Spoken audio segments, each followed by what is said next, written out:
La historia de París antes de 1870 tiene una narrativa bastante sencilla. Vamos evolucionando en el tiempo y hay un hilo conductor que nosotros lo hemos venido llevando alrededor de ese fluctuat nec mergitur. Tambaleamos, pero no nos hundimos. Y así hemos visto la historia del París, la historia de París narrada alrededor de sus diferentes momentos difíciles cuando estuvo a punto de hundirse, pero que finalmente no se hundió. Cuando llegamos a 1870, la narrativa de la historia de París se vuelve un poco más complicada, porque en ese momento es cuando tenemos que empezar a involucrar otros diferentes episodios. Todo parece más tranquilo.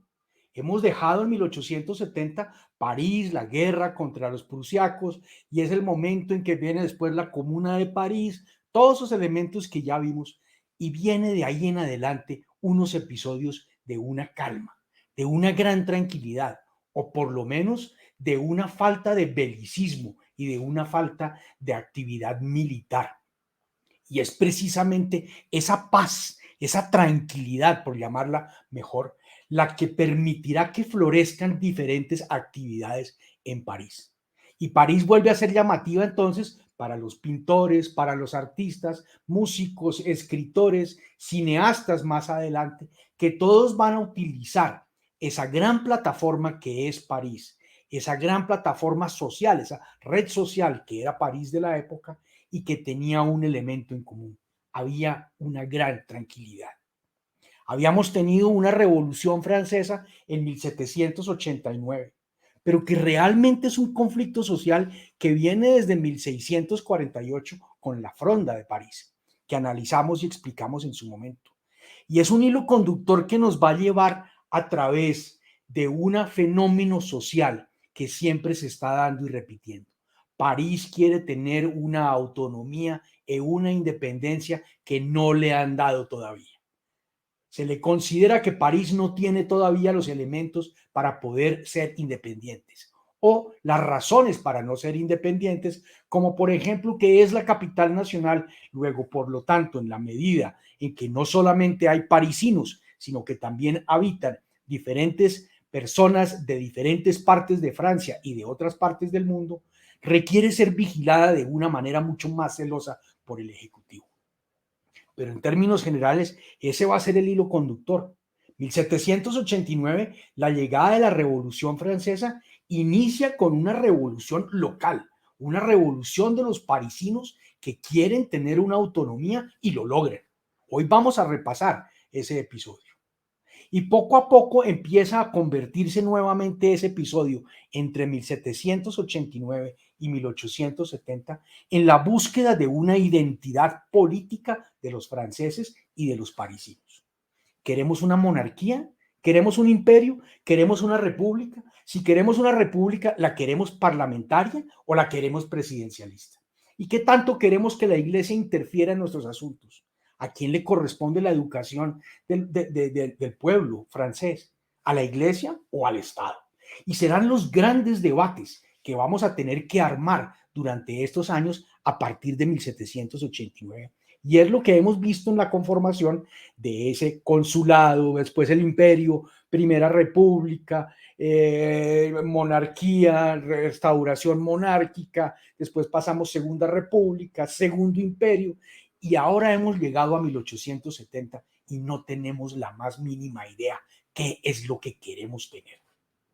Sabemos en ese momento que hemos perdido una guerra con Prusia, que hemos perdido una parte importante, no la más grande del país, pero una parte muy significativa y muy importante. Y la historia de Francia, la historia política y la historia militar de Francia va a estar centrada durante muchos años alrededor del tema de la Alsacia-Lorena que se pierde en esta guerra de 1870. Tenemos un ejército que ha sido dolido en su honra, en su gloria, la gloire de los franceses, que es tan importante. Y tenemos una parte de la ciudad de París que no entiende qué es lo que quiere hacer el gobierno francés y dice no estamos de acuerdo.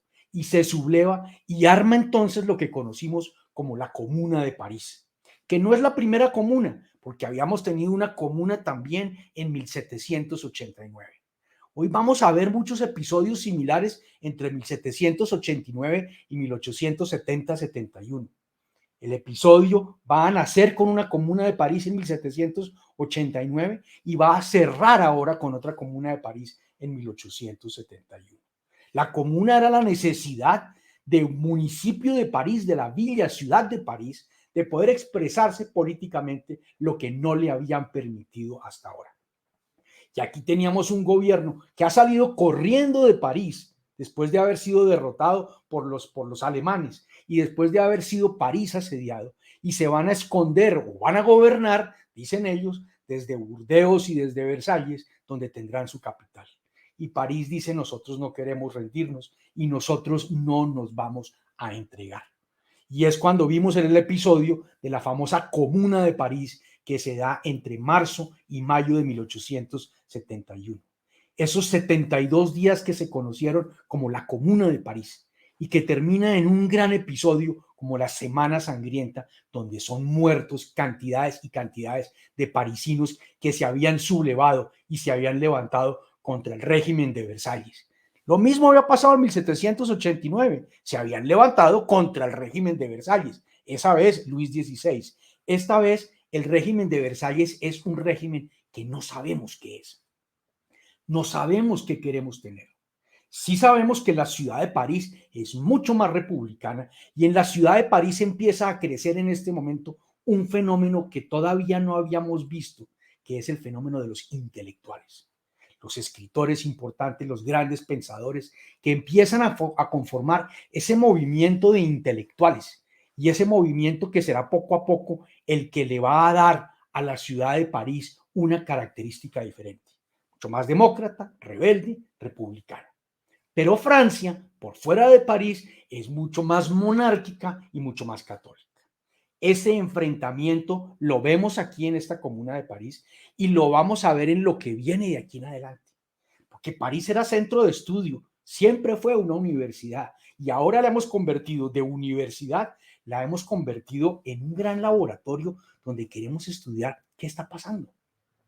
Y Carlos Marx está muy cercano, tan cercano que es que el que va a mandar Marx para analizar lo que está pasando en París va a ser a su propio yerno, a este señor Paul Lafargue, que será el que se va a casar con su hija y que además tendrá la misión de encargarse de fundar ese partido socialista francés, que era más un partido socialista parisino, porque es que todavía era un enigma qué era lo que había pasado en esa Comuna de París. Para muchos el análisis era muy sencillo, era simplemente un pueblo que no quería estar sometido al mando de los alemanes. Para otros era una revolución del proletariado, una dictadura del proletariado que intenta montarse porque hay un espacio que tiene que ser llenado de todos esos que fueron ultrajados y removidos de sus áreas con esa revolución haussmanniana, osmaniana, que se había dado en las épocas del Segundo Imperio. Pero hay otras explicaciones. Y Marx nos va a dar unas explicaciones y dice, es que no podíamos haber hecho la dictadura del proletariado todavía. Ese no era el momento.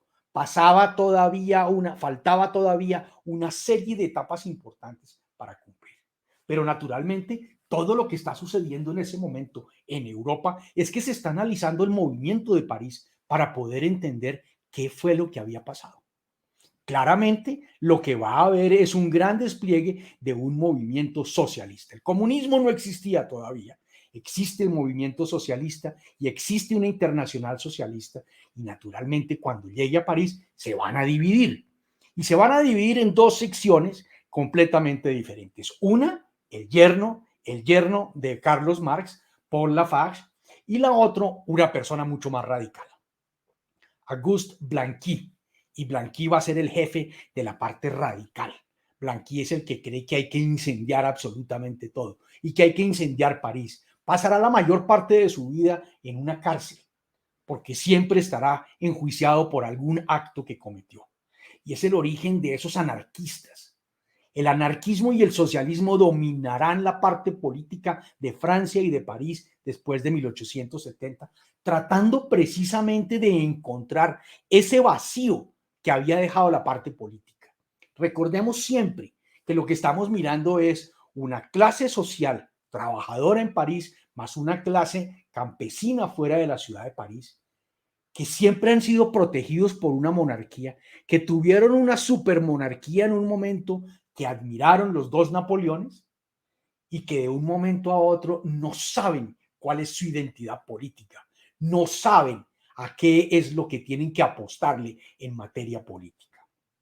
Y naturalmente van a aprovechar los demás. Curiosamente, este señor Lafarge es cubano.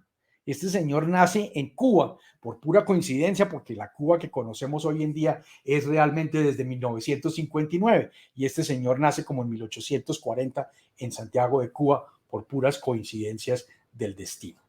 Y Auguste Blanqui es francés y aparece otra persona en el escenario, Bakunin, ruso naturalmente, y es anarquista. Y es el que tiene la idea de que hay que convertir esto en algo que haya ausencia total del gobierno. Es un movimiento anarquista y empiezan a explorarlos todos.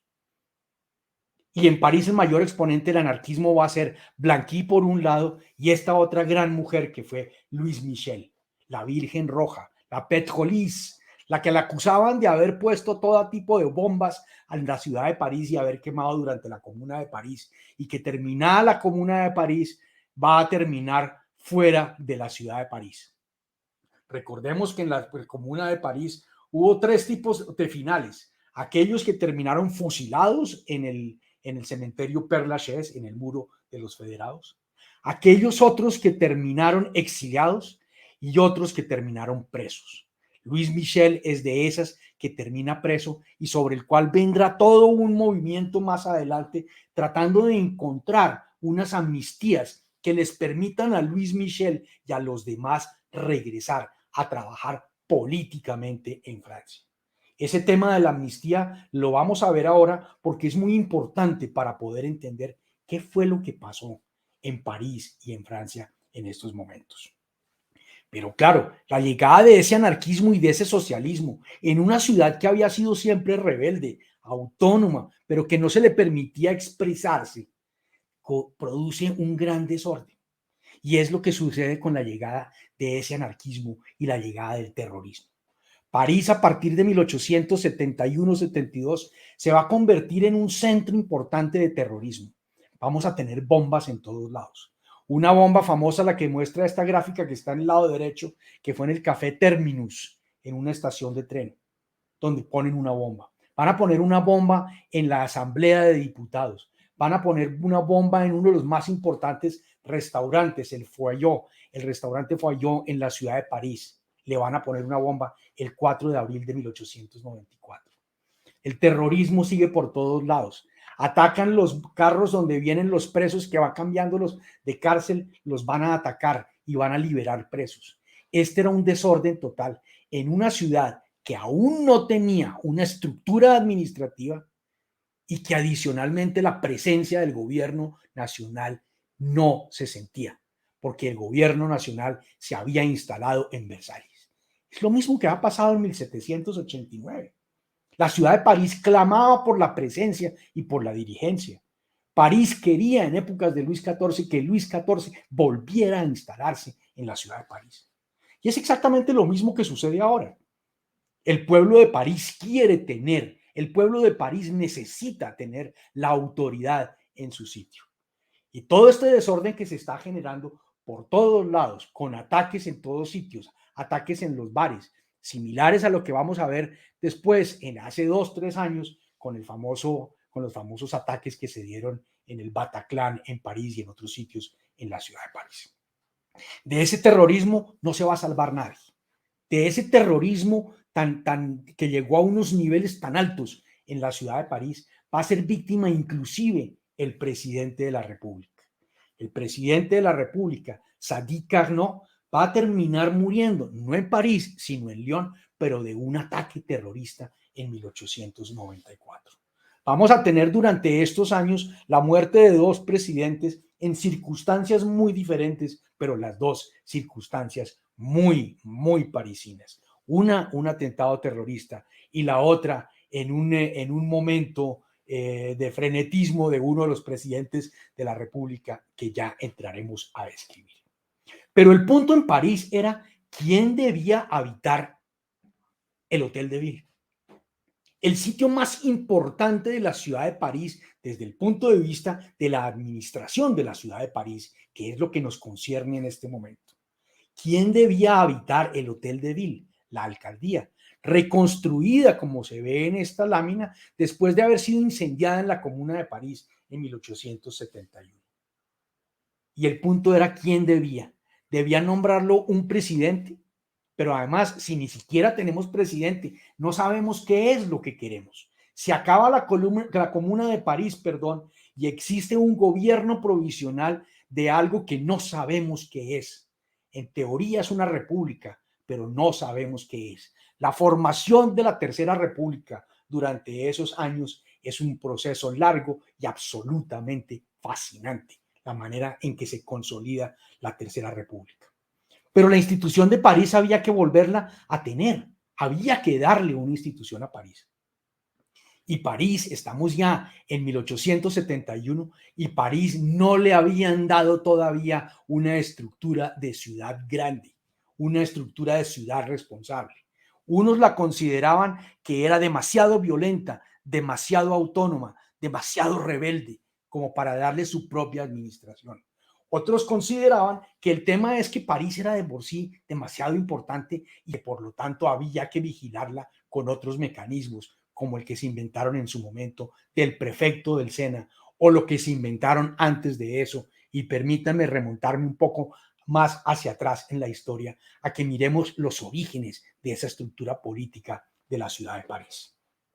Esto lo vimos ya en una de las primeras sesiones que hicimos en la historia de París, pero quienes no me acompañaron, vamos a hacer un rápido resumen.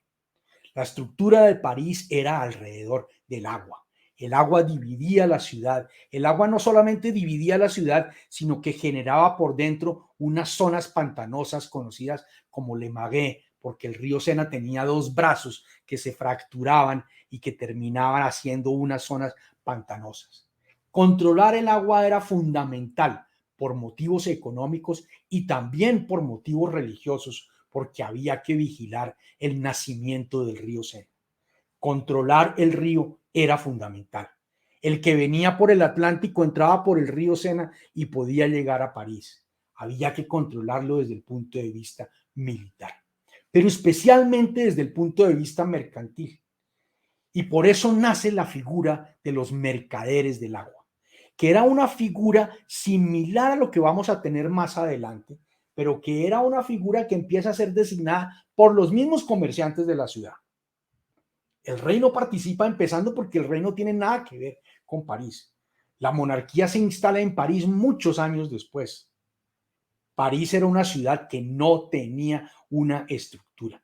Todos querían tomarse París, pero nadie respondía por la ciudad de París. Por eso es que lo primero que hacen estos señores de los mercaderes del agua es que generan su símbolo, el Fluctuat nec mergitur, que lo he mencionado en cada una de nuestras sesiones. Es el logo de la ciudad de París, es el logo que se utiliza siempre. Después de los ataques del Bataclan que acabamos de mencionar hace unos 3 o 4 años en la ciudad de París, la ciudad de París se llenó de estos avisos. Fluctuat nec mergitur.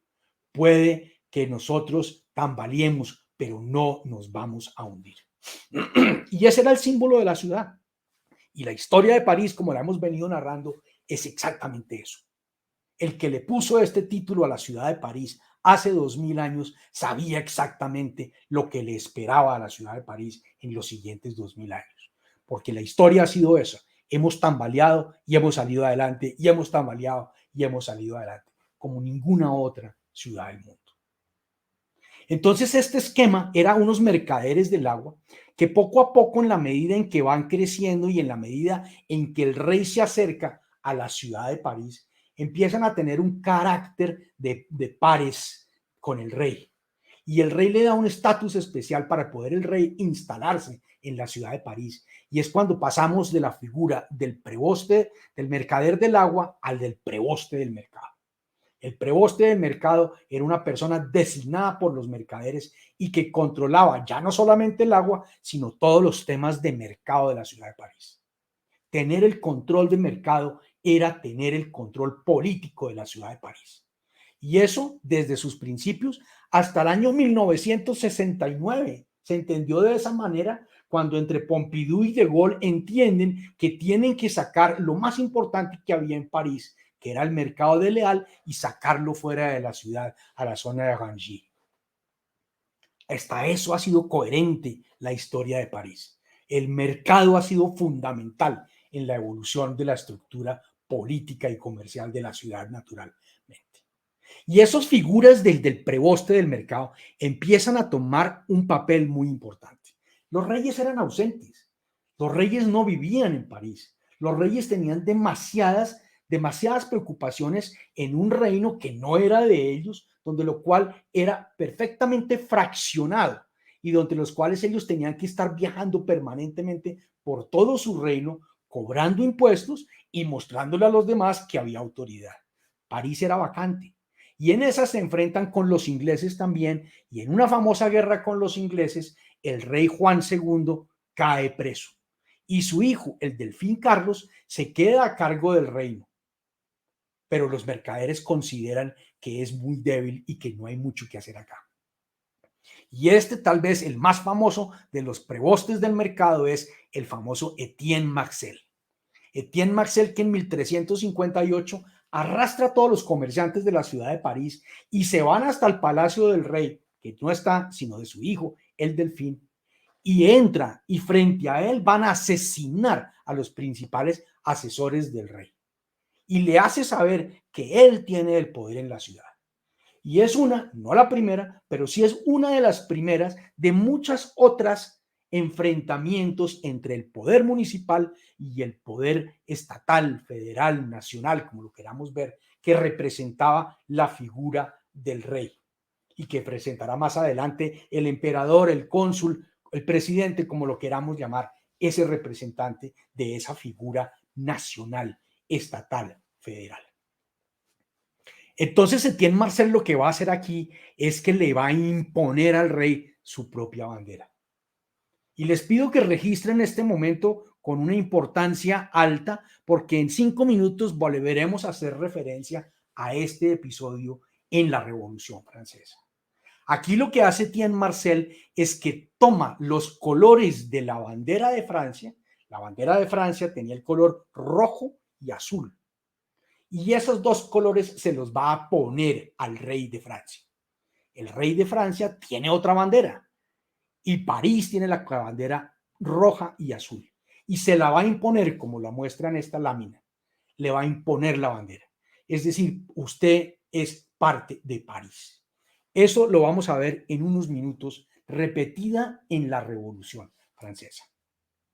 El pueblo se asustó con lo que estaba sucediendo y el pueblo se asustó porque atacar al rey era atacar la estructura religiosa y meterse con Dios era un tema muy complicado en el medioevo.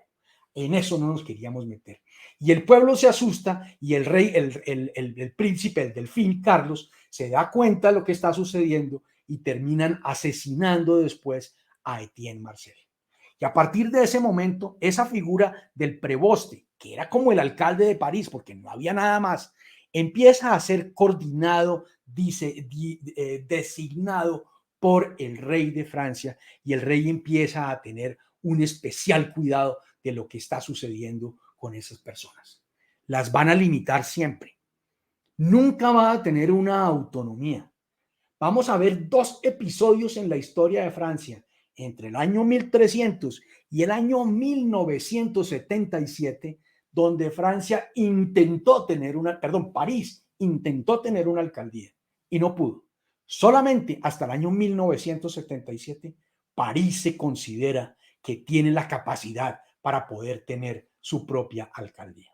Mientras tanto, tenemos una serie de notables que se controlaban con el rey, que el rey los custodiaba, que el rey les daba favores y que el rey los designaba, y era una especie de consejo de la ciudad de París presidido por esta figura que era un preboste de mercado, ya con muy poca figuración después de lo que sucedió en el episodio de Etienne Marcel. Llegamos a la Revolución Francesa. Y la Revolución Francesa, hemos dicho varias veces, en un análisis tal vez un poco diferente, que es un fenómeno y que debemos mirarlo como un fenómeno local más que un fenómeno nacional. La revolución no es una revolución francesa en sus inicios, sino es una revolución parisina. Es una revolución de la ciudad de París. Poco a poco otras ciudades se van a ir levantando y entienden. Pero en principio, los primeros de la Revolución Francesa están luchando es por los derechos de la villa de París, de la ciudad de París. Y por eso, entre las muchas cosas que suceden el 14 de julio de 1789, la gran fecha que recordamos como el inicio de la Revolución Francesa, es el asesinato del preboste de Mercado. La Comuna de París, y cuando hablamos de Comuna de París, entendemos más la de 1870, pero aquí hubo una Comuna de París. El pueblo se ha levantado y el pueblo exige y el pueblo quiere tener su propia administración. Los eventos del 14 de julio de 1789, como los recordamos en nuestras clases de historia en el colegio, era que el pueblo se toma la Bastilla, que realmente sí sucede, pero sucedieron muchas más cosas.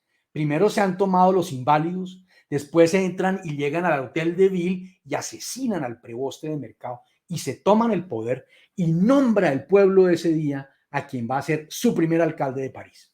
Me voy a adelantar un poco para decir que París en su historia, en los 2000 años de historia que tiene, solamente ha tenido 16 alcaldes.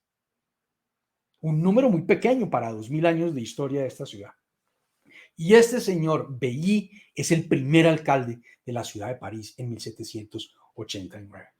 Este es el mismo que está en el cuadro de David del juramento de la cancha de tenis. Este es el hombre que hace el juramento en la cancha de tenis, les toma el juramento a todos los participantes en esa asamblea que se tiene que dar en días antes del 14 de julio en las afueras de Versalles, en una cancha de tenis, cuando no tienen dónde sesionar. Entonces, el hecho más importante en la ciudad de París ese día es, desde el punto de vista político, la asunción del poder por parte de una persona designada por el pueblo en 1789, el 14 de julio. Para muchos, la Revolución Francesa es ese 14 de julio de 1789. La Revolución Francesa hubiera podido terminar a los 2 días, porque es que a los 2 días se da un hecho que muy poca gente conoce y que la narramos en su momento cuando vimos lo que sucedió en París en la Revolución Francesa. Y es que el rey llega a París 2 días después. Lo que el pueblo de París está reclamando es la presencia del rey. Y el rey se va para París el 17 de julio de 1789. Y el rey llega al Hotel de Ville en esta lámina que está en el Hotel de Ville, encima de un salón de reuniones, por eso se ve esa puerta ahí. El rey llega a la asamblea, perdón, al Hotel de Ville el 17 de julio de 1789 y básicamente se entrega a la asamblea, se entrega al Hotel de Ville, se entrega a la alcaldía de la ciudad. El señor Bailly, a quien acabamos de mencionar, en ese momento es el que tiene la responsabilidad de recibir al rey. Y la otra persona que lo acompaña es nada más y nada menos que el Marqués de Lafayette, el gran héroe de la independencia de los Estados Unidos de América y que ahora empieza a participar en la Revolución Francesa.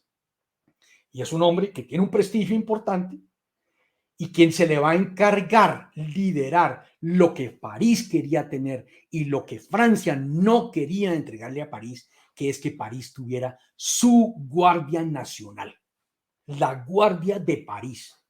Y a partir de ese 14 de julio de 1789, con la creación de esa alcaldía de París, nace la creación de esa Guardia Nacional, que era lo que más le temían los franceses. Y veremos el resultado de eso en 1870. El proceso de la Revolución Francesa para mí va a llegar hasta 1870, como lo vamos a ver hoy, o unos años más adelante realmente, producto de lo que sucedió en 1870. Y este Marqués de Lafayette va a tener una capacidad impresionante y se le va a ocurrir uno de los más grandes cabezazos, golpes de astucia, de inteligencia que va a tener. Supo leer perfectamente bien qué era lo que estaba sucediendo en Francia y en París. La revolución era un descontento de París con un gobierno nacional. Esa era la Revolución Francesa, ese 14 de julio. Después se va a complicar mucho más, pero entre el 14 y el 17 de julio era el descontento de una ciudad con su gobierno nacional. Y lo que va a hacer entonces el Marqués de Lafayette es repetir lo que había hecho 500 años antes, 400 años antes, Etienne Marcel, cuando le pone la bandera al rey de Francia, al delfín en este caso. Y en este momento lo que va a hacer entonces el Marqués de Lafayette es que va a tomar dos banderas. La bandera de París, que era la bandera roja y azul, junto con la bandera blanca de los Borbón. Y va a hacer una sola bandera y le va a entregar esa escarapela al rey de Francia. Como diciéndole, vamos a unir París con Francia y vamos a unir en el espíritu de esta revolución París con Francia. Y por eso de ahí sale la bandera de Francia que conocemos hoy en día. Nace la bandera ese 17 de julio de 1789 y va a tener, como lo vamos a ver en la sesión de hoy más adelante, unos efectos importantísimos, porque quienes quieran después destruir la Revolución Francesa, hacer trizas la Revolución Francesa, van a empezar por querer destruir el símbolo de lo que representa esta bandera. Pero el rey se presentó. El rey fue el 17 de julio en las horas de la tarde, fue a París, al Hotel de Ville, desde Versalles, y se entrega básicamente al alcalde de la ciudad y le dice, aquí estoy yo, ¿qué podemos hacer juntos? Trabajemos juntos. Uno pensaría que en ese momento la Revolución Francesa había terminado. Hemos salido de la parte más difícil de la Revolución Francesa. Ahora era cómo estructurar un nuevo Estado, no una ciudad, un nuevo Estado. ¿Qué queremos? Y el rey fue el que finalmente terminó traicionando al pueblo y no queriendo hacer lo que se había comprometido, que era hacer una monarquía constitucional como la que ya estaba funcionando en Inglaterra, pero que al rey no le convencía de fondo. Él decía que sí y quiso trabajar por eso hasta que 2-3 años después el rey se va a fugar y vienen todas las cosas que hemos visto después que sucedieron 1792, 1793 y 1794, donde lo que había sucedido en la ciudad de París, que era que había sido logrado organizarse en ese desorden que se había generado con la Revolución Francesa en París, todo el mundo quería tener un control de la ciudad de París. Controlar la ciudad de París implicaba adicionalmente tener un control sobre la Guardia Nacional de París, la que habíamos creado el 14 de julio en horas de la mañana en cabeza del Marqués de Lafayette. Entonces, tener control sobre la ciudad de París y todo el mundo quería participar. Y es cuando terminan involucrados Robespierre y Danton y todos estos otros personajes de la Revolución Francesa que desafortunadamente no alcanzamos a cubrir porque este no es un curso de Francia ni de la Revolución Francesa como me encantaría, sino es un curso de la historia de París. Terminan entre todos generando unas grandes enemistades que la única manera es que cuando cae el régimen del terror deciden atacar la Comuna de París y eliminar la Comuna de París. Es nuevamente una demostración de que la ciudad de París sola tiene un poder suficientemente grande y muy miedoso para los demás. Y había que eliminarlo. Y París no puede, no merece tener esa autonomía. Posteriormente, cada proceso adicional que vamos en la búsqueda de la identidad política de los franceses, que la vamos a ver en 1794, en 1815, 1830, 1848 y 1871, es la puja de París por tratar de decir, yo quiero tener mi propia autonomía, yo merezco tener una autonomía, y esa autonomía no se la van a dar sino hasta 1975 en una reforma constitucional que empezaría a aplicar a partir de 1977. Entonces vamos a ver en la revolución de 1830 cómo se decide que volvamos a darle el poder al pueblo y se crea entonces una nueva alcaldía de París. En la primera alcaldía de París habíamos tenido 6 alcaldes entre 1789 y 1794. Aquí llegamos a la de 1800, a la de 1830 no sucede absolutamente nada con ese tema, sino es en la de 1848, cuando cae. Recordemos que hay dos revoluciones francesas adicionales a la de 1789. La del 30 cuando caen los Borbón y la del 48 cuando caen los Orleans, los primos de los Borbón, que son los últimos reyes de Francia. Cuando caen los Orleans en 1848, entonces se decide hacer un intento y volver a crear la alcaldía de París. Hay dos alcaldes de París en ese momento y eso no funcionó mucho en 1848. Entonces vuelve y se elimina la figura porque Napoleón III, perdón, cuando en 1852 se convierte en dictador, es cuando tiene entonces la necesidad de convertir eso en una figura mucho más nacional.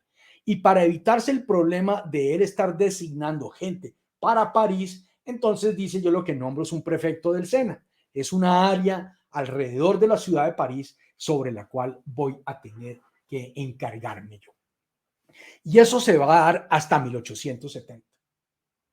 Entre 1870 vamos a tener unas personas de una gran importancia, especialmente Rambuteau y Haussmann, que van a tener el desarrollo de la ciudad de París. Desarrollo para bien de unos, desarrollo para mal de otros en la ciudad de París. Y llegado el problema en 1870, vamos a tener entonces una situación muy complicada, que es que nuevamente lo primero que sucede es que decimos: esto es una revolución nuevamente municipal. Es que hay tantos parecidos entre 1870 y 1789. En 1870, el gobierno de Francia dice: nos rendimos frente a los alemanes. Y el gobierno de París dice: nosotros no nos rendimos. Si quieren, ustedes ríndanse, pero nosotros vamos a seguir la pelea. Y es lo que da origen a la Comuna de París de 1871 entre marzo y mayo. Hay una estructura, nadie sabe quién maneja, nadie sabe quién maneja. Es decir, se ha caído el emperador Napoleón III y en ese momento se decreta por parte de Gambetta, León Gambetta, decreta el nacimiento de una tercera república, pero va a decretar el nacimiento de una nueva república en cabeza de personas que creían más en la monarquía que en la república. Aquellas cosas curiosas y cosas irónicas que tiene la historia de Francia. Pero se designa un alcalde para la ciudad de París, designado por esa fuerza que había en ese momento provisional, llamada lo que fuera en ese momento porque nadie sabía ni cómo se llamaba. Y designan un alcalde de París. Volvemos a tener alcalde de París en 1870. Y va a ser una persona muy respetable y una persona muy conocida en los círculos, especialmente científicos y académicos, que era el señor Etienne Arago. Y Arago va a ser designado alcalde de París. Y para esto es el nacimiento de lo que más adelante lo vamos a ver en su furor, en toda la parte final del siglo XIX, que es el intelectualismo. El movimiento de los intelectuales nace en este momento en París. Y Arago era una persona que no sabía de temas administrativos. Arago lo que era un científico que sabía muy bien por dónde era que pasaba el meridiano, toda esa serie de cosas, pero no tenía la más mínima idea. Pero supo asesorarse muy bien. Y Arago, de los cabezazos ilustres que va a tener, es que se va a traer a un joven médico que no conocía, pero que él era amigo de su padre. Va a traer a este joven médico que se había ido a estudiar a Estados Unidos, se había casado en Estados Unidos y que cuando cae Napoleón III se regresa a París y dice: ¿qué hay para hacer acá? Yo quiero participar en política. Mi papá, que también era médico, ante todo era un republicano y yo detesto Napoleón y yo lo que quiero es ayudar a que mi país sea una república. Y este señor es nada más y nada menos que Georges Clemenceau, quien será adelante una de las figuras más importantes en la historia de la democracia francesa. Y en este momento va a tener la parte más complicada, que es que lo van a nombrar alcalde de Montmartre. Las zonas al norte de la ciudad de París, Belleville, Montmartre, todas eran las zonas donde vivían los trabajadores. Eran las zonas calientes de la ciudad de París. Y Clemenceau, que no tenía experiencia política, pero que sí era ante todo un activista político, muy de izquierda, es el que va en ese momento a tomar el control de la ciudad de Montmartre, que era asociada ya a un distrito de París, pero era un alcalde menor de la parte de Montmartre. Naturalmente, la historia de Clemenceau es de las historias más fascinantes de la historia política de Francia. ¿Cómo va a llegar después, hasta la Primera Guerra Mundial, a ser considerado el Père Victoire, el padre de la victoria, el hombre que lleva a Francia a salvarla en la Primera Guerra Mundial? Lo que será de Gaulle en la Segunda es Clemenceau en la Primera Guerra Mundial. Clemenceau, el tigre, queda a cargo en ese momento del gran problema que era lo que estaba sucediendo en Montmartre. Aragón dura un poco tiempo y rápidamente es reemplazado por otra persona muy importante en la historia de París y en la historia de Francia, que es Jules Ferry. Ferry será más adelante primer ministro también y tendrá una importancia en todos los temas de educación y en todos los temas del colonialismo. El colonialismo francés de la segunda parte del siglo XIX nace en manos de Jules Ferry como el encargado de conquistar África y de conquistar lo que los franceses llamaban la Cochinchina China. Era la parte de lo que había conocido. Pero Jules Ferry tampoco dura y entonces la figura de alcalde de París muere nuevamente en 1871, después de que termina la Comuna. Nadie sabe qué volver a hacer, simplemente volvemos a recrear la figura del prefecto del Sena. Hasta 1975, cuando se hace una reforma constitucional, el presidente Giscard d'Estaing hace una reforma constitucional para permitir que París, a partir de 1977, pueda tener su propia estructura y su propio alcalde. El primer alcalde de las épocas modernas de París es Jacques Chirac, quien más adelante será también presidente de Francia, primer ministro, presidente de Francia, una de las personas con carrera política más grande en la historia de Francia, quien murió hace muy pocos años. Chirac entonces es el padre de esa nueva alcaldía de París. Después de Chirac ha habido 3, 4 alcaldes más. La última, la actual, Anne Hidalgo, socialista, que es la alcalde de la ciudad, la alcaldesa de la ciudad de París. Entonces, todo este resumen que hemos hecho de lo que es la alcaldía de París es para mostrar que nadie sabía qué hacer con París. París era muy importante, pero París tenía 2 problemas. Era demasiado importante, como acabamos de decir, pero adicionalmente tenía algo que era complicadísimo manejar. Es que funcionaba y pensaba diferente a como pensaba toda Francia. Si Francia consideraba que había que rendirse en la guerra, París no consideraba. Y eso generaba unos problemas civiles. Entonces una persona con un alcalde, pues se hacía algo muy peligroso y era exactamente lo que no se quería tener en ese momento. Entonces esa búsqueda de identidad ahora que vamos a tener no es solamente en Francia. No sabemos qué queremos tener. Queremos tener una república. Hemos hablado de ese símbolo de lo que era la República Francesa, esta pobre mujer Marianne, que la vemos dibujada acá. Y Marianne es la que representa ese sueño de lo que era la Francia republicana. Pero nadie sabía qué quería hacer, cómo. O sea, si queremos, nos parece bien, nos parece que dentro de la herencia que tenemos de esa época de ilustración, lo más lógico es que hablemos de que tenemos una época diferente llamada república. Pero ¿cómo la vamos a manejar? Si nuestra clase política lo que quiere es regresar a la monarquía, ¿cómo manejar esa sin salida de lo que se estaba presentando en Francia en ese momento? Pero la democracia siempre recurrimos cuando tenemos que sortear quién es el que tiene que tomar las decisiones. Y hacemos entonces unas elecciones legislativas en 1871. Y esas elecciones legislativas en 1871 van a ganar los monarquistas, es decir, los que no creen en la democracia. ¿Cómo explicar estas paradojas de la política francesa? En 1852, el emperador Napoleón III, días antes de convertirse en Napoleón III, sino simplemente siendo el presidente Luis Napoleón, toma la decisión de hacer unas elecciones, de convocar unas elecciones para convocar al pueblo que decida si quiere o no quiere volver a tener elecciones. Es decir, yo no quiero volver a tener elecciones, pero lo valido con unas elecciones. Y efectivamente los franceses fueron a las urnas en 1852 y dijeron que se acabe la democracia, que venga, bienvenido sea el nuevo imperio de Napoleón III. Y aquí vamos a tener en 1871, perdón, exactamente el mismo problema.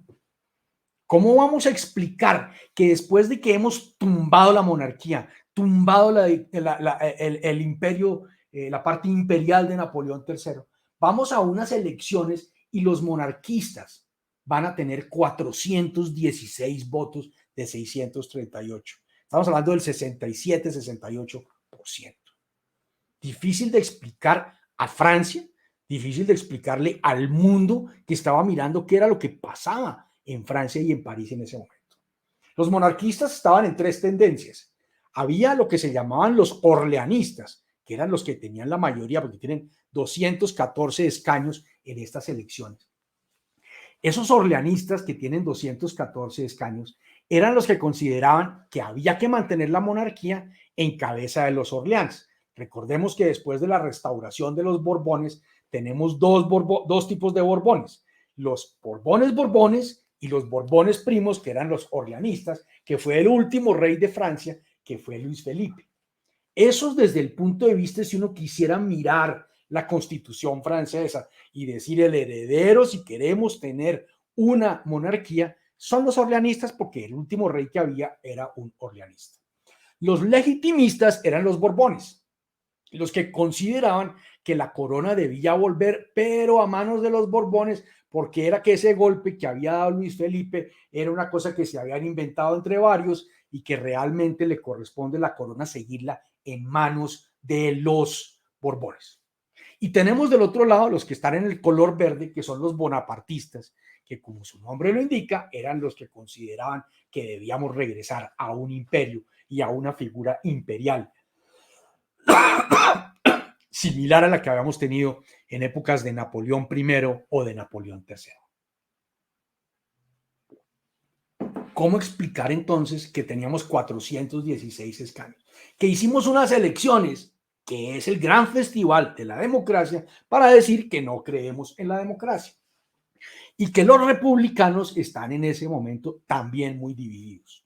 Hay republicanos más de izquierda, que son los que están de centro izquierda, que son los que están en un color mucho más tenue, los 72 que hay ahí. Hay otros que simplemente se llaman los de la gauche, la izquierda, que son los 112 amarillos, y están unos unionistas. Pero es que en ese momento se consideraba que todo ese terrorismo que habíamos visto en las calles de París y que todo lo que había pasado, empezaba a pasar en la comuna, había sido culpa de esos que eran la izquierda. Y esa confusión que siempre tiene la derecha de decir que todo lo que no sea ellos es izquierda, en Colombia lo llaman mamerto rápidamente. Y también el mismo error tiene la izquierda en confundir que todo lo otro es fascista. Pero aquí entonces se agrupaba y por cuenta de eso no era muy popular las posiciones. Entonces, el día de las elecciones, por la noche, después de hecho el recuento, era muy sencillo lo que había sucedido. Habíamos hecho una revolución en 1789 para acabar la monarquía. Y después de eso, 82 años más adelante, hacemos unas elecciones para confirmar que queremos regresar a la monarquía. Es decir, la ruta estaba marcada. La ruta más corta, la ruta más larga entre la monarquía y la monarquía era pasar por la república. Y eso era lo que habíamos hecho. Señores, la Revolución Francesa ha terminado. Francia elige a partir de este momento, en esta Asamblea Legislativa, su nuevo rey de Francia y se acabaron las complicaciones. No hay más problema. El problema era poner de acuerdo orleanistas y legitimistas sobre quién debía ser el nuevo rey de Francia. Los orleanistas van ganando, tienen 214 votos contra 182, pero saben que si ellos dan su brazo a torcer, legitimistas y orleanistas pueden unirse y que finalmente la carta de los legitimistas no tiene descendencia. Luego, por lo tanto, dejemos que este señor sea rey durante un tiempo y después la corona pasa a manos de los orleanistas. La Revolución Francesa ha terminado y a partir de ese momento, 1871, vamos a tener un nuevo rey de Francia, Enrique V. Les estoy contando la historia como nadie se las ha contado seguramente, porque esto no aparece en los libros de historia. Esto quedó suprimido, no apareció porque finalmente no se dio por las razones que les voy a contar. Enrique V es designado rey de Francia por segunda vez, porque en 1830 ya había sido ofrecido como rey de Francia a la caída de su abuelo, el rey Carlos X. El hijo de Carlos X había muerto y este va a nacer después de muerto su padre y entonces va a ser siempre el heredero a la corona. Es el delfín que está quieto esperando en qué momento toma la corona. El conde de Chambord, Enrique V, es en ese momento el nuevo rey de Francia por las elecciones y por la nueva asamblea legislativa en 1871.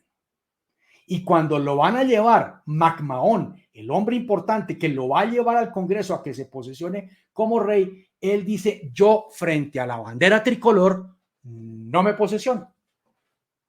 Si quieren que yo sea rey de Francia, entonces, por lo tanto, yo vuelvo a mi bandera blanca. Y si no me ponen la bandera blanca, yo no me juramento como nuevo rey de Francia. Y no hubo nada que lo convenciera.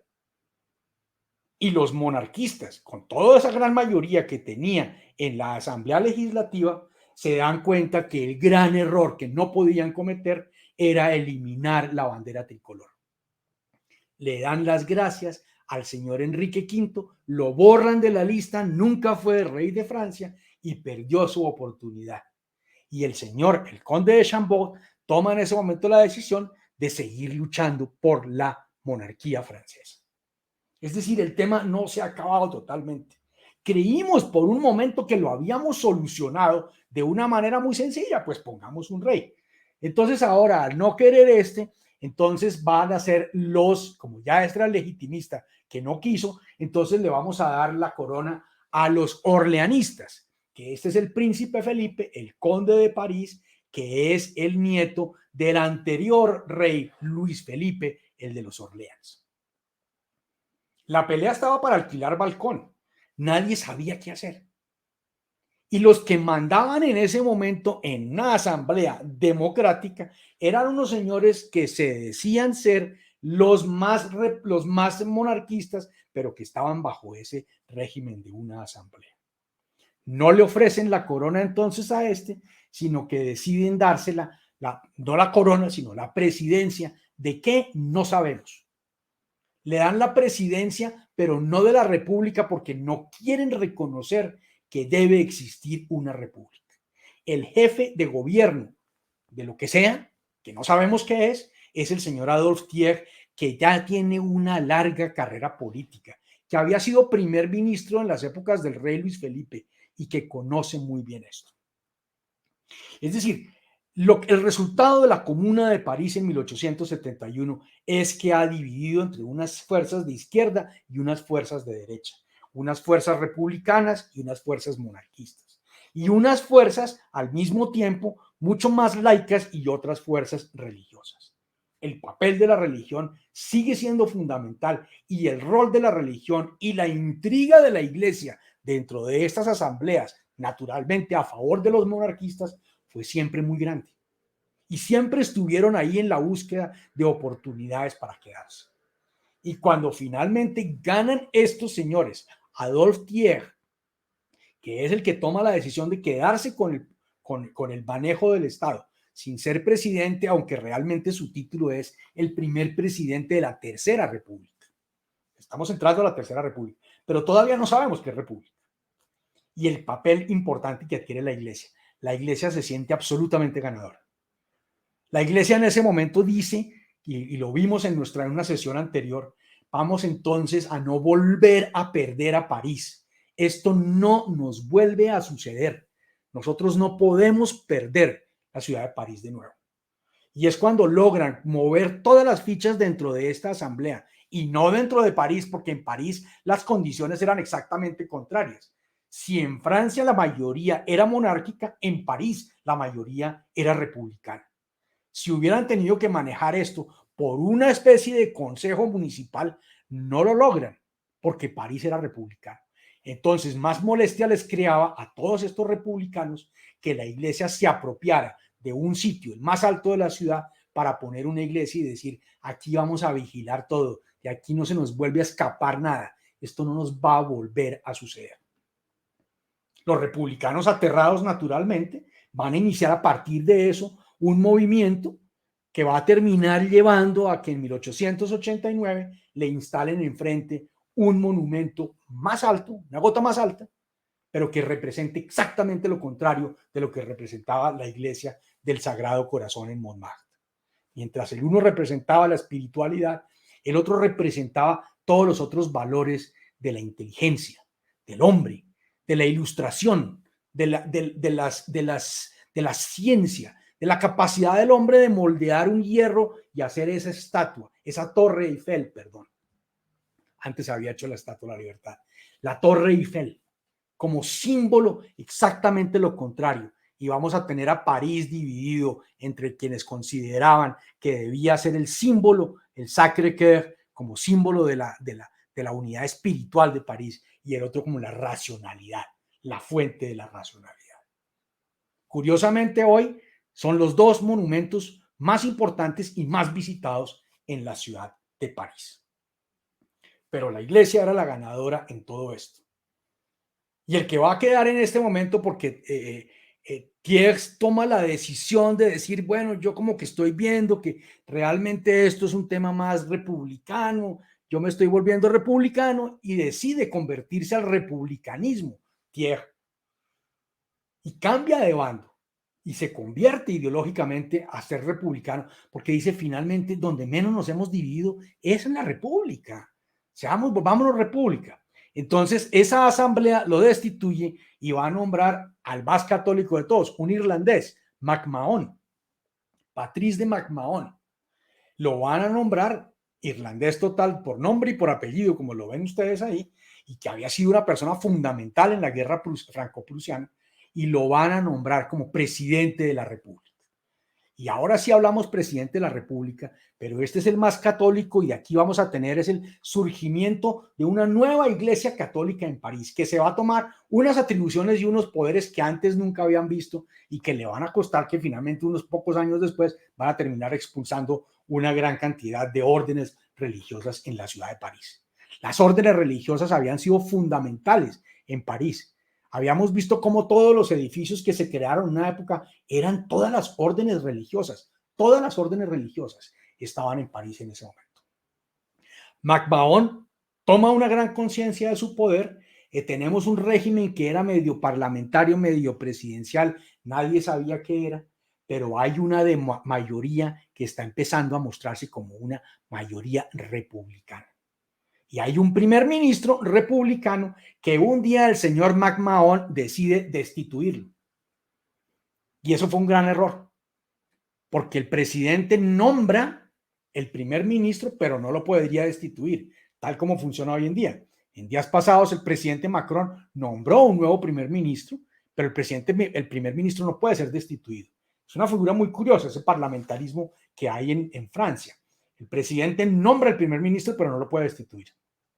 Que lo destituye es la asamblea.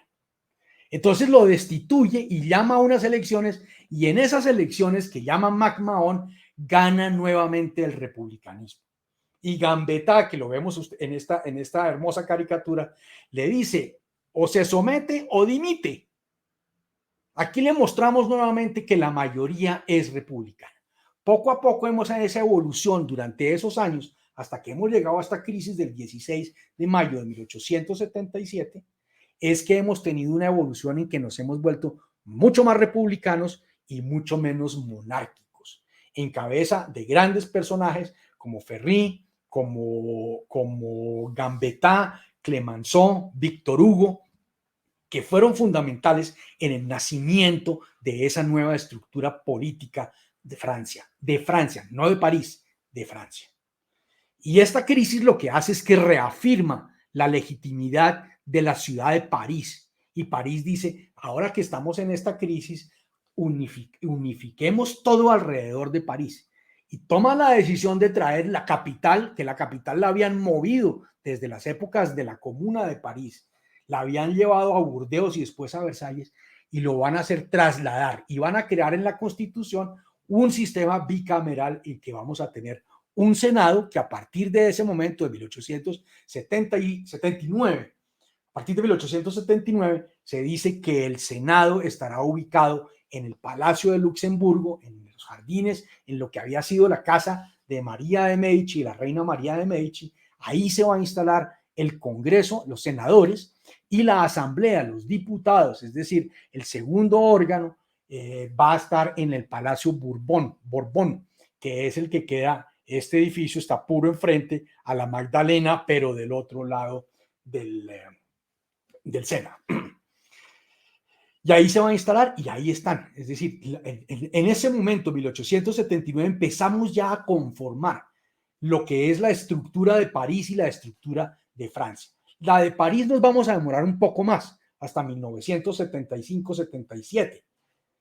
Pero la estructura de Francia la empezamos a conformar después de la Revolución Francesa, aquí en 1879, 90 años. Y esta misma asamblea en 1879 va a decretar que el 14 de julio es la fiesta nacional.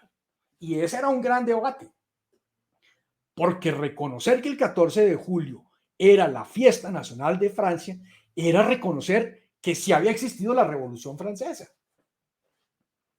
Aquí tenemos un grupo, y ese grupo que fue elegido en 1871, esa mayoría monárquica entre orleanistas, legitimistas y bonapartistas, querían, como decimos coloquialmente en Colombia, hacer trizas ese acuerdo. La Revolución Francesa no existió y había que desaparecerla, como quería el fracasado rey que nunca fue rey, Enrique V, eliminar la bandera y naturalmente cómo íbamos a pensar que íbamos a tener la fiesta nacional el 14 de julio. Esta asamblea de 1879 es la que dice que a partir del 14 de julio de 1880, la fiesta nacional de Francia, como lo fue hace unos días, es el 14 de julio y es el gran evento aglutinador de toda Francia, de toda París. Y el otro evento que se da en esa misma asamblea es la designación de la República, la Place de la République, lo que antes tenía el Place de l'Eau, ahora se va a conocer como la Place de la République, una de las plazas más bonitas de París, y se le va a poner el símbolo de la República, Marianne. Allá está Marianne arriba, la mujer que representa la República, la vamos a poner allá arriba. Y Place de la République empieza a consolidarse y a crearse en muchas otras ciudades de Francia. Pero el simbolismo de que es constituido en ese momento la Place de la République, que sigue siendo hoy en día el centro de las manifestaciones políticas de la ciudad de París. París está dividida como en dos ejes. Hay un eje derecho y un eje izquierdo. Lo que está al lado derecho es como toda la parte popular, donde está la République, y lo que está al lado izquierdo es como la parte más estrato 6, es donde está el Arco del Triunfo, la Avenida Montaña, el Faubourg Saint-Honoré. Es decir, son dos niveles sociales claramente identificables. Lo popular está aquí, en la República, en la Place de République, en ese triángulo que hemos mencionado en otras sesiones de París, ese triángulo que hace Bastille, République, Nation, ese triángulo democrático que hace Bastille, République, Nation. Y el siguiente tema que había que mirar en esa asamblea era qué hacemos con todos aquellos que exiliamos, que desterramos en la Comuna de París de 1871.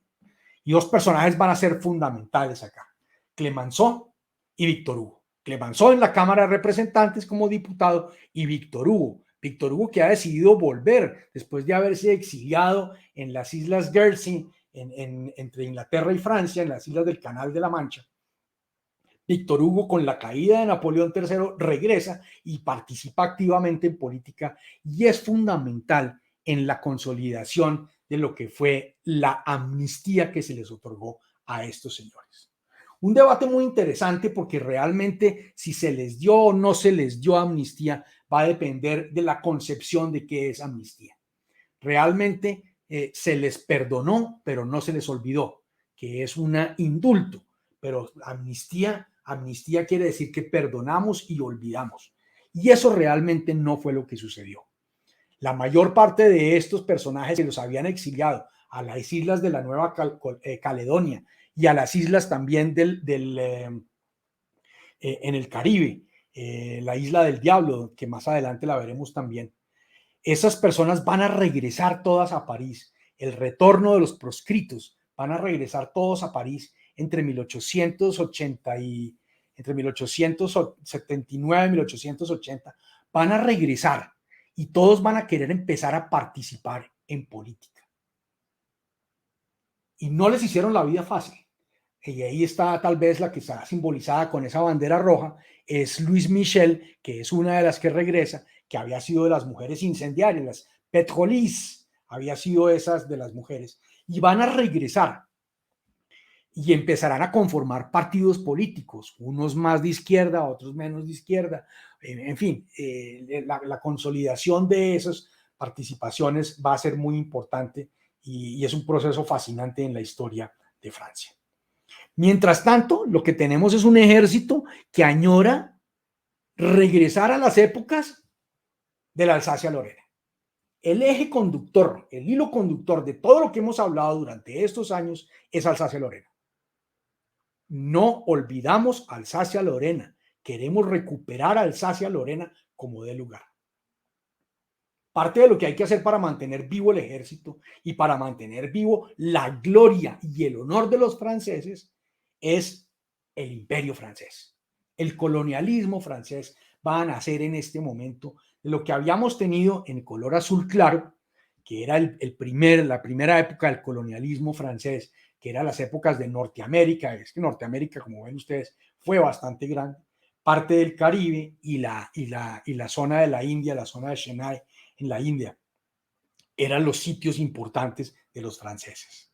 Esta nueva época del capitalismo, que inicia a Jules Ferry como primer ministro de Francia, tiene el doble propósito de competir con los ingleses, que tenían ya con su imperio británico muy consolidado, pero al mismo tiempo darle un ahogo y un escape a toda esa ansia nacional de recuperar el tema de Alsacia-Lorena. Entonces miren dónde se meten. África por todos lados. Ya en África se han metido en Algeria en 1830, en Algeria, desde las épocas de Luis Felipe se han metido en Algeria. Y lo de Argelia va a ser un problema que solamente lo vamos a resolver en 1962, que generará otros grandes problemas para la Quinta República al general de Gaulle. Pero eso lo veremos en su momento. Pero aquí lo que estamos viendo es la consolidación de ese imperio, de ese colonialismo francés, de ese modelo de colonialismo en África, en Vietnam, en Camboya, en toda la parte que ellos llamaban la Cochin China, y algo del Medio Oriente también es donde van a estar los franceses. Y similar al concepto de los ingleses, había un tema donde decía, no, es que nosotros no vamos simplemente por un tema económico, nosotros no vamos por simplemente hacer más grande nuestro territorio, nosotros vamos porque tenemos la obligación moral de mostrarle al mundo nuestra cultura y nuestra civilización. Los ingleses nunca hablaron de una civilización británica, los ingleses hablaban de una cultura británica, pero los franceses sí hablan de una civilización francesa. Es decir, el concepto de civilización es francés. Se habla de cultura y civilización francesa, pero uno no habla de cultura y civilización italiana, ni cultura y civilización alemana. La civilización se la inventaron como un concepto francés que querían a partir de ese momento exportar. Entonces, los parámetros de esa nueva república francesa que estamos consolidando, la Tercera República, que ha sido la más larga de todas las repúblicas francesas, porque nos va a durar hasta 1940 cuando lleguen los alemanes. La historia, como la estamos viendo, es cíclica, es decir, pasamos desde 1870 con los alemanes y vamos a llegar a 1940 nuevamente con la llegada de los alemanes. En 1914 y 1940, la llegada de los alemanes. Pero la República Francesa, toda esta es la Tercera República que se caracterizará por su colonialismo y se va a caracterizar sobre todo por su antirreligiosidad. El antirreligionismo de la Tercera República es famoso.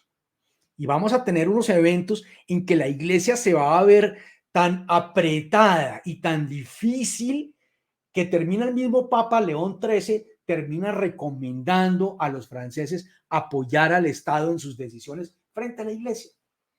Ese es un episodio fascinante de la historia de París, de la historia de Francia, como si hubiera alguno que no fuera fascinante. Van a arrestar a muchos sacerdotes y van a tomar la decisión de expulsar a las comunidades, especialmente a los jesuitas. Los jesuitas que los habían expulsado a muchos otros países 200 años antes, aquí los están expulsando en este momento. En 1880 viene la famosa expulsión de los jesuitas y de muchas órdenes religiosas que había en la ciudad de París. Ferry era el gran hombre alrededor de esto, y Ferry era el hombre de la Tercera República, y por eso se decía que la Primera República le había dado a los franceses la tierra, la Segunda República le había dado la justicia y la Tercera le había dado el concepto de la educación. Y la educación en términos de lo que Ferry quería para Francia, una educación laica, gratuita y obligatoria. Eran los tres conceptos de la educación que quería Ferry tener para los franceses. Y sacar a la iglesia era parte del problema. Y el otro elemento que se vuelve importantísimo aquí es el otro tema que va a girar alrededor de la Tercera República, que es el antisemitismo. Porque es que nosotros vemos el antisemitismo como un tema mucho más alemán de los años 40. El antisemitismo tiene sus raíces más profundas en Francia en estos momentos. Hay un señor, Drummond, Edouard Drummond, que escribe un libro y va a tener su propia revista que se llama La Palabra Libre, la libre palabra, la libre parole, y en esa lo que se dedica es exclusivamente a acabar con los judíos. Y van a promover todo tipo de actos terroristas, todo tipo de actos de desprestigios contra la población judía. Una serie de televisión que vi en estos días que se llama París Policía 2000, París Policía 1870, creo que se llama, 1900, que arranca con todo este problema del antisemitismo. Nace con la muerte de un presidente francés, Félix Faure, y que va a desarrollar en todo un evento alrededor de la Affaire Dreyfus y toda esa serie de cosas, y vamos a movernos en todos esos problemas. Pero va a empezar un antisemitismo, que es lo que va a caracterizar esa Tercera República. Porque esa Tercera República, si bien estamos diciendo que es laica, tiene ese elemento religioso antisemítico. El antisemitismo no es solamente religioso, es que el antisemitismo empieza a transformarse en simplemente un tema de superioridad de razas, que después se desarrollará en otros conceptos más adelante.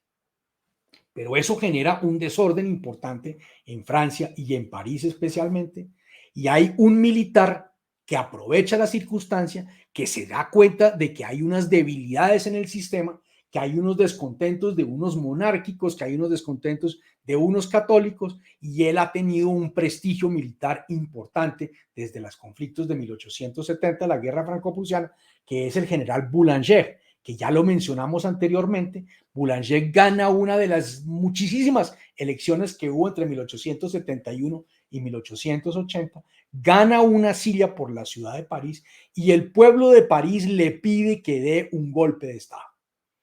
Entonces volvemos ya nuevamente al escenario de acabar de nuevo la Revolución Francesa, porque la estamos acabando esta vez por la vía de que la revolución generó una república y aquí la vamos a acabar con una dictadura. No era la primera vez que estábamos pensando en algo parecido. Finalmente, el hombre tuvo la suficiente responsabilidad de no dar el golpe militar como se lo habían pedido y como lo hubiera podido dar. Y él se fue, como lo mencionamos en una sesión anterior, se fue detrás de su amante, también muy característico de la historia de París, se fue detrás de su amante que se había ido para Bruselas, la señora muere y él se suicida en la tumba de su amante en el cementerio de Bruselas. Es uno de los affairs importantes que muestra cómo la República empieza a consolidarse y que esa fuerza militar empezó a restarle. Ya no había, como hubiera podido haber un momento anterior, esa gran fuerza alrededor de lo que fue 1852, cuando Napoleón III dice yo quiero ser dictador y el 70% del pueblo francés vota en favor del emperador. Ya no tenemos una madurez política que permitió la inteligencia de Boulanger de decir, yo tal vez no me meto con esto. Pero ese tema antisemítico se va a acrecentar en los siguientes años por tres problemas principales que se presentaron y que marcarán el resto de lo que nos queda en la historia de París en el siglo XIX. Primero de esos, el Canal de Panamá. El Canal de Panamá fue francés. El Canal de Panamá nace en Francia. El Canal de Panamá nace porque el señor Ferdinando de Lesseps, que había hecho el Canal del Suez, toma la decisión y lo promueve en una serie de negocios, porque esta es la época de la gran feria de capital en París. Le dicen que por qué no hace un canal interoceánico similar a lo que lo había hecho en el Suez, pero hacerlo en Panamá. Y él consigue una cantidad de dinero, no había el suficiente capital, logra unas concesiones del Congreso de Francia para que el Congreso de Francia le permita hacer unas loterías y financiarlo a través de unas loterías. Y en esto va a participar todo el mundo. Y participan especialmente dos agentes judíos, que son los que se organizan de hacer unos sobornos a miembros del Congreso para que autoricen y falsifiquen también la información financiera de lo que estaban haciendo en Panamá. Lo que estaban haciendo en Panamá no funcionaba, porque estaban haciendo el canal a nivel y el canal de Panamá solamente pudo solucionarse cuando entran los americanos y deciden hacerle 3 esclusas en este trayecto que mostramos entre la ciudad de Panamá y Colón. Si no es que le ponen las esclusas, terminamos el Océano Pacífico vaciándose sobre el Atlántico o viceversa, porque el nivel del agua es completamente diferente entre los dos océanos en este punto. Cosa que no había sucedido en el Suez. Entonces el dinero que se comieron aquí era importantísimo y de Lesseps no iba a admitir su fracaso. Hicieron fraude para seguir pidiendo dinero prestado y para seguir haciendo loterías. Hasta que finalmente el tema, naturalmente, reventó y aquí terminaron presos y desprestigiados todos.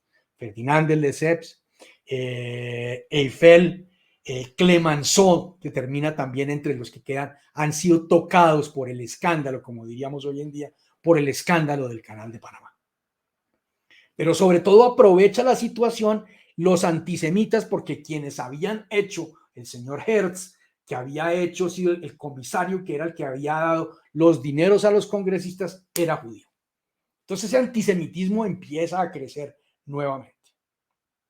Y está en su furor ese punto antisemítico en París en ese momento, cuando los banqueros, los dueños de los bancos son o judíos o protestantes, como en este caso que tenemos acá, el señor Malet, que era uno de los grandes banqueros, pero protestante, y el señor Rothschild, que era judío. Entonces aparece un señor que es el señor Eugene Bontou, y el señor Bontou propone hacer un banco solo para católicos, la Sociedad de la Unión General, Unión General. Y es un banco solo para católicos que va a tener, oigan ustedes, el gran propósito de ser un banco como una cruzada. Vamos a pedirle capital a todos los católicos, incluido el Vaticano, que le metió dinero, le metió su buen dinero, y nos vamos a ir por todos los países como si fuéramos una cruzada, quitándole el negocio financiero a esos judíos. Y es efectivamente lo que va a hacer el señor Bontou. El señor Bontou reconsigue todo el dinero del mundo y se va a ir detrás de los grandes proyectos en los países bálticos y en los países de Europa Central, tratando de sacar a los judíos que estaban muy establecidos.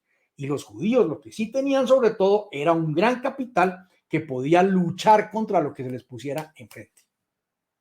Entonces, los señores judíos, los señores Rothschild especialmente, terminan bajando los precios de sus tasas de interés para favorecer sus proyectos, terminan inundando de capital los diferentes proyectos y el señor Bontou y su Unión General se quiebran. Y pierde plata todos los franceses por segunda vez en 5 años. La situación de París es desastrosa porque la bolsa se ha reventado 2 veces. Una por el tema del Canal de Panamá y otra por el tema de la Unión General. Y en las dos culpan a los judíos. Porque aquí la culpa es de los judíos que sabotearon el proyecto de los católicos.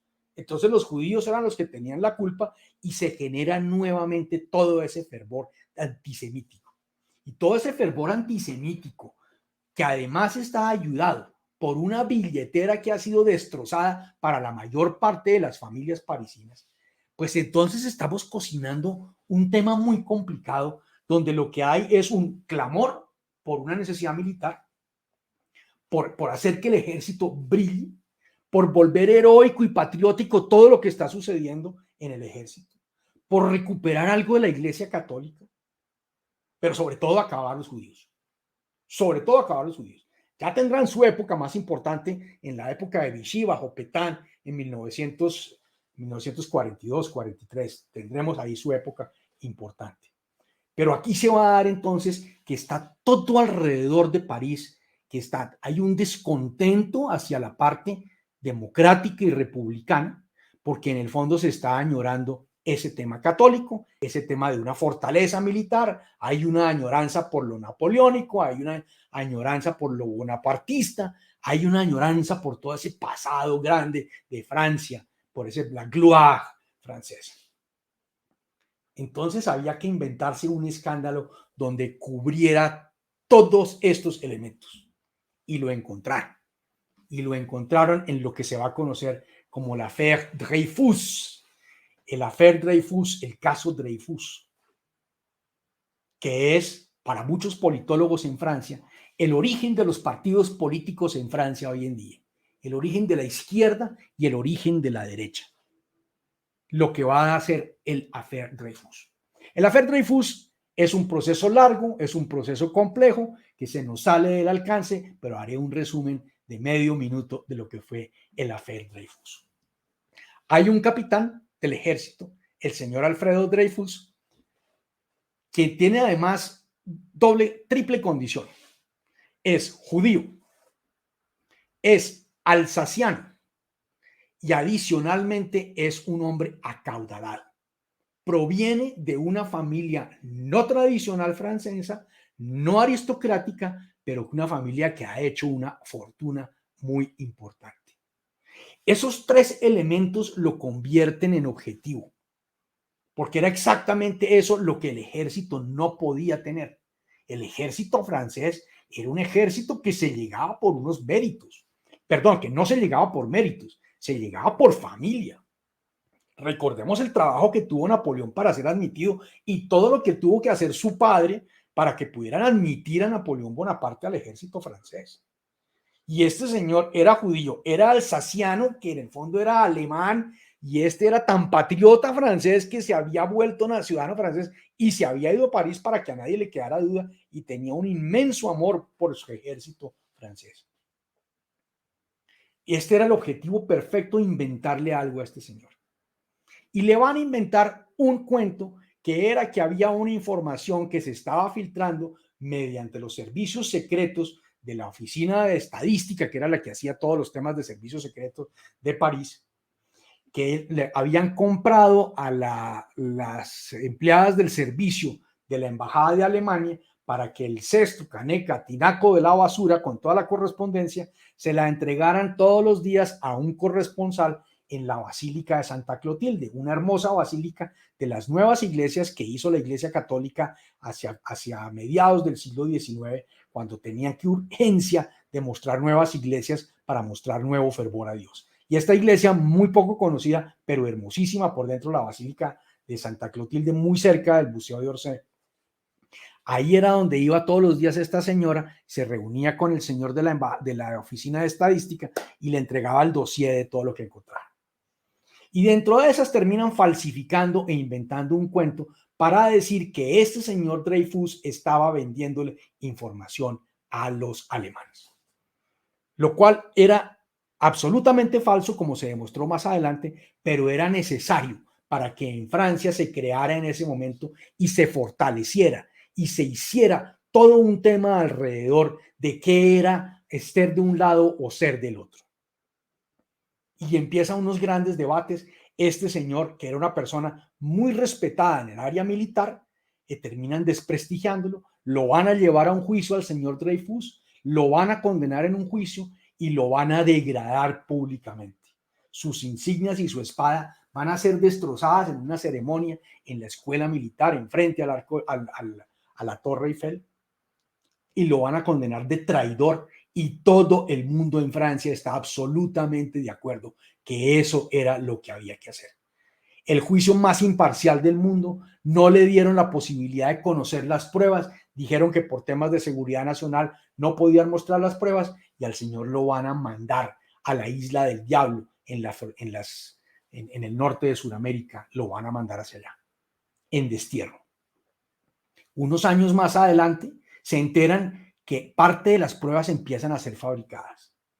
Y una de las primeras personas que había tomado la decisión de estar en contra de Dreyfus, de acusar a Dreyfus por traidor, empieza a conocer la historia mejor, que es Émile Zola, el gran escritor francés. Se entera de la historia, de lo que hay detrás, porque hay un nuevo funcionario que llega a esa oficina de estadística, empieza a descubrir y se va donde Zola y donde Clemenceau y les dice: yo me estoy encontrando esto y creo que aquí cometimos una injusticia. El ejército conoce el caso y sabe que se cometió una injusticia, pero no la puede reconocer. Porque si la reconoce, logra el efecto contrario a lo que habían querido, que lo que querían era subirle el prestigio al ejército y no bajárselo. Entonces el ejército no estaba dispuesto a reconocer su falla. Y es cuando en ese momento entonces Solá publica su famoso J'accuse, yo acuso al presidente de la República y a cada uno de los militares por lo que sucedió. Y Solá, que era un hombre de un gran prestigio, recibe a partir de ese momento el mayor desprestigio que se puede imaginar. Porque estaba la sociedad muy dividida entre los del sí y los del no, entre los que estaban a favor de Dreyfus, los Dreyfusards, y los que eran anti-Dreyfusard. Y en ese momento era mayor el antisemitismo y nadie le creía a Solá lo que estaba sucediendo. Y este hermoso cuadro nos muestra eso, que es Solá saliendo de unas sesiones del ejército, donde después de haber publicado su J'accuse, es naturalmente enjuiciado por lo que está sucediendo. Y lo que entonces era el affaire Dreyfus se termina convirtiendo en el affaire Solá. Y Solá se vuelve en el hombre más desprestigiado que hay. Solá termina siendo condenado por el ejército, por el tribunal. Solá termina desplazándose y volándose de Francia, yéndose a Londres a vivir en el exilio en Londres. Y la sociedad francesa está absolutamente dividida entre los Dreyfusards y los anti-Dreyfusards. Es de esos momentos políticos, como todas nuestras sociedades han vivido, donde tenemos unas situaciones complicadas, donde nunca sabemos quién de nuestros amigos o de nuestros miembros de familia está de un lado o del otro políticamente. Y los conflictos eran muy grandes. Proust, que tenía ya en esos sus inicios de una carrera importante literaria, pero sobre todo de ser un gran irónico, Proust termina haciendo una cena en su casa un día, en la cual va a invitar mitad Dreyfusards y mitad anti-Dreyfus, mitad Dreyfusards y mitad anti-Dreyfusards, y los va a sentar uno al lado del otro, y nunca les va a decir. De tal manera que empiezan a descubrirse entre ellos y empiezan a ver que finalmente todos tenían una serie de coincidencias alrededor de otros temas, porque la sociedad estaba muy dividida. Finalmente la presión frente a la prensa fue tan grande, la presión de la prensa fue tan grande, que terminaron reabriendo el juicio.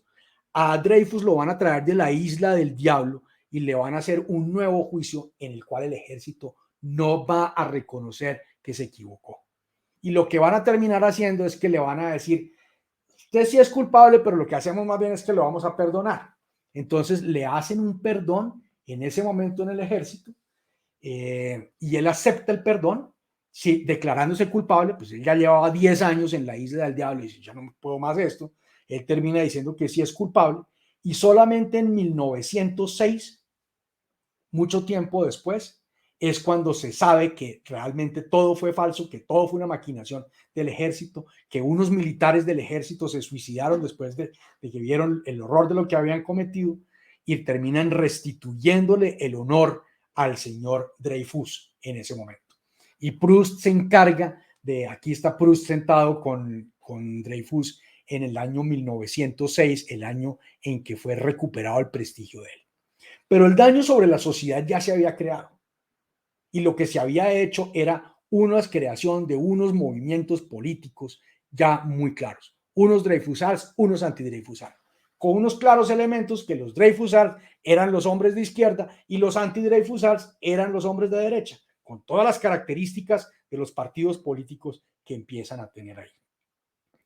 Narraciones e historias de la Affaire Dreyfus hay muchas y muy fascinantes. Recientemente hay una nueva película, esta que está aquí al final, la tercera, El oficial y el espía, con la dirección de Roman Polanski, una excelente película, muy ceñida a la rigurosidad de lo que sucedió, que no sucede lo mismo con las dos anteriores películas, muy viejas de los años 30, 40. Una que se llama Yo acuso, con José Ferrer con José Ferrer como Dreyfus, y la otra, que es La vida de Emile Zola, que realmente es más la vida de Dreyfus que la de Zola, pero son dos películas que se atañen muy poco, pero que tienen un valor histórico de todas formas importante. Estaba sembrado ese antisemitismo, estaba sembrado ya de todas formas, y lo que estamos sintiendo en este momento es que el prestigio del ejército, que no quería que se perdiera, empieza a perderse. Y lo único que no podían permitir en Francia es que eso subiera, el honor y la gloria. Se necesitaba un conflicto, porque los conflictos es lo único que hacen que el ejército suba de prestigio. Se necesitaba inventar un conflicto como fuera. Y estuvieron tan de buena los franceses en ese momento que Alemania cambia de bando en sus alianzas. Alemania, que había sido aliado con Rusia siempre, en épocas de Bismarck, entiende la importancia que tiene romper con Rusia y aliarse con el Imperio Austrohúngaro para poder defender Alsacia-Lorena, porque sabía que los franceses iban hacia allá. Entonces hay cambio de alineación en los cambios de bandos, en las alianzas que hay. Alemania y el Imperio Austrohúngaro se unen desde el punto de vista estratégico y eso hace que los franceses se les abra el apetito y digan, para nosotros es ideal tener una relación con Rusia, que no la hemos podido tener, que ha sido difícil, que aquí recordamos la época en que el zar se paseó por las calles de París derrotando y humillando a Napoleón Bonaparte, pero que ahora van a tener la oportunidad de trabajar juntos. Y hacen el acuerdo militar y el acuerdo político más importante que ustedes se puedan imaginar. Y deciden celebrarlo a todo nivel. Francia le abre sus puertas y hace que uno de los grandes puentes de la ciudad de París lo inauguren en honor a esta nueva alianza, el puente Alejandro III en la ciudad de París, que va el zar Nicolás II en uno tal vez de sus últimos actos, puede que va a la ciudad de París a la inauguración del puente que tendrá el nombre de su padre, el zar Alejandro III. Y lo mismo harán los franceses yendo a París, con un puente igual de bonito, pero menos conocido, porque son dos puentes, el uno en Moscú, perdón, el uno en San Petersburgo y el otro en París, que va a ser el puente de la Trinidad en San Petersburgo, que es uno de los puentes más lindos de la hermosísima ciudad de San Petersburgo, al cual va a ir el propio presidente Félix Faure, va a ir a la inauguración. Es decir, este acuerdo militar que se está haciendo va a ser importantísimo. Y lo que necesitamos es que haya un conflicto para poder inaugurar esta alianza militar. Félix Faure, el presidente de Francia, fue a esa inauguración y a los pocos días el presidente va a morir.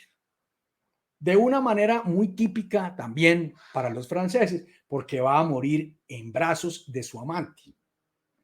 Los servicios secretos del presidente oían unos ruidos que ya estaban acostumbrados con las múltiples visitas de mujeres que llegaban al despacho del presidente y nunca supieron que el ruido era simplemente el presidente que estaba jadeando por falta de oxígeno y estaba muriéndose y muere en brazos de su amante en 1899, este sí en la ciudad de París. Y eso fue un desprestigio para la sociedad parisina, que toma la decisión en ese momento de que nunca les va a volver a molestar lo que hagan los presidentes en sus vidas privadas. Y eso ve uno siempre la diferencia entre Estados Unidos y Francia, la manera en que los escándalos que han tenido los presidentes, los de Francia, han decidido que después de este episodio nunca les va a volver a importar absolutamente nada. Entonces todo estaba listo para que se presentara el episodio que se presentó el 28 de junio de 1914, cuando los austrohúngaros, el zar, el emperador, el archiduque Francisco Fernando, visita Sarajevo, que era parte de Serbia, que había tenido una historia problemática y que por lo tanto no debería estar del lado de los austrohúngaros, pero que estaba en este momento bajo la órbita austrohúngara. Visita la ciudad de Sarajevo y es asesinado. Y los alemanes, los austrohúngaros, dicen: nosotros queremos investigar, y le dan un ultimátum a Serbia. Y Serbia está aliada con Rusia, y Rusia dice: el que se mete con Serbia se mete conmigo. Y Alemania dice: el que se mete con Austria se mete conmigo. Y viene entonces un proceso a las carreras, donde Austria le pone un ultimátum a Serbia para resolver la investigación. Rusia entra a defender a Serbia, Alemania dice que respalda a Austria. El 3 de agosto, Alemania le declara la guerra a Francia. Alemania pide permiso a Bélgica para atravesar e invadir Francia. Bélgica, que es un territorio neutral desde su formación, dice: no señor, por aquí no puede pasar. Alemania invade Francia a través de Bélgica. Los ingleses dicen: pues ahora sí participamos por haber tocado Bélgica, y se arma lo que se conoció en su momento como la Gran Guerra, que más adelante se llamará la Primera Guerra Mundial, que en ese momento se conoció como la Gran Guerra. Y esto se da rápidamente entre el 28 de junio y el 3 de agosto. París se moviliza para mandar sus tropas. París ya tiene claro qué es lo que le pasa. París ya ha visto llegar a los alemanes a las calles de París varias veces en su vida, y sabe que lo que viene no es bueno. Sabe que lo que va a venir de aquí en adelante es un gran problema de falta de alimentos, de frío, de dolor, de profundo dolor y de muchas muertes, porque era lo que habían visto durante toda su evolución. Y vamos a tener entonces la llegada de estos franceses que están empezando a salir a combatir a los alemanes, que empiezan a bajar, y es el inicio de la Primera Guerra Mundial, la Gran Guerra, que tendrá unos efectos sobre la ciudad de París, puede que no tan fuertes que los de la Segunda Guerra Mundial, pero en los cuales París vuelve a salir adelante. Fluctuat nec mergitur. Vamos a ver en nuestra siguiente sesión qué pasó en París en la Primera Guerra Mundial, y después de esto vamos a ver qué pasa lo mismo que pasó en la época de la Guerra Franco-Prusiana, que es que terminada la Guerra Franco-Prusiana, París es derrotado, pero París sale adelante y se vuelve en el esplendor del mundo con la Belle Époque. Y ahora vamos a llegar a la Primera Guerra Mundial. París sale bastante aporreada del episodio, y vamos a crear los años locos entre 1917 y 1940, cuando lleguemos a la siguiente invasión de los alemanes. Nos vemos en la siguiente sesión. Recuerden inscribirse al canal, es muy importante para que se les pueda avisar cuando llegue la siguiente sesión, y para que adicionalmente conozcan de los nuevos episodios que vamos a seguir subiendo y de otros temas que seguimos haciendo. Muchas gracias y nos vemos en la siguiente sesión.